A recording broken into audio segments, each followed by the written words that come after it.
Ale máme instrukce, že jim to bude trvat chvilku díl, tak já jsem si tady zatím našel pár takový 2 moudra na Vánoce. První je určeno, cituji, stresovaným ženám. Zní ten citát. Nezapomeňte, že Ježíšek se narodil v chlévě, takže si vykašlete na vánoční úklid, ať se u vás cítí jako doma. Hezké.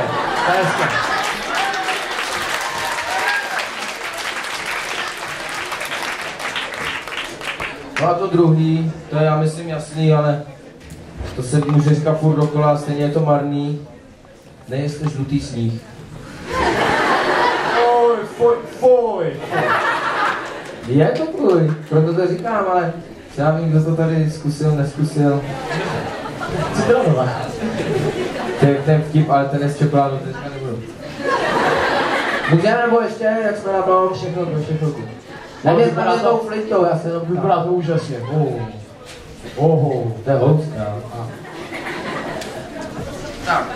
Tak, mezi tím poprosíme další, což bude, sextate teď, Lukáš Jílek. Jenom aby se připravil, poněvadž si pro nás připravil. To je dobrá hřička slov. Připravil si pro nás takový humorný výstup. On jich teda už zahrál hodně, jo, během studia, ale tenhle má připravený. Jak se usmívá. Já nevím, kdo ho neznáte, tak je to jeden z nás samozřejmě z Oktavánu. Můžete ho potkávat u školní nástěnky, pod hodinama, na počítačích, ano, samozřejmě mezi super Oktavány. Tak a chceme poprosit pana profesora Wernera, aby se připravil přeci jenom. Chce to taky nějaký slušný vtip, jako něco na úrovni, nejenom tady, že jo. A nebude to utkání? Mohli bychom dát jako challenge, jestli byste chtěl, pan profesor. S Lukášem Jílkem. Taková přestřelka prostě. Vy, on. A zase on a vy, ne. Nebo naopak. Zkrátka nějaký takový vtipy, ale nesmí být okuzatý. To dneska nehodí. Dneska fakt ne. Stačí, že my jsme tu za kuřata. Ne, protože já furt nevím jak ty, já jsem Rosu ještě neviděl teda od rána. Nechal tady... Nebo to udělal už... Není tady. Už schválně to udělal tady to. Simuluje, no já se mu nedivím, protože by měl být jeden ten sop kuře.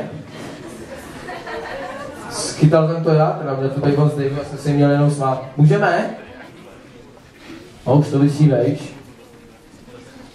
Tak, vypadá to dobře, takže teď je tedy sexta a připraví se Lukáš Jílek, pan Werner a po nich 4. ročník, jestli si něco připravili. Máte se na co těšit. Takže sexta, prosíme o oponu.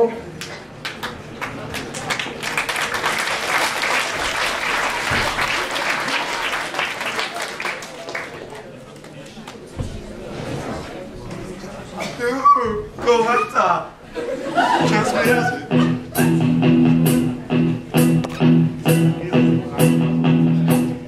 When I wake up, well I know I'm gonna be the man who wakes up next to you. When I go out, yeah I know I'm gonna be the man who goes along with you.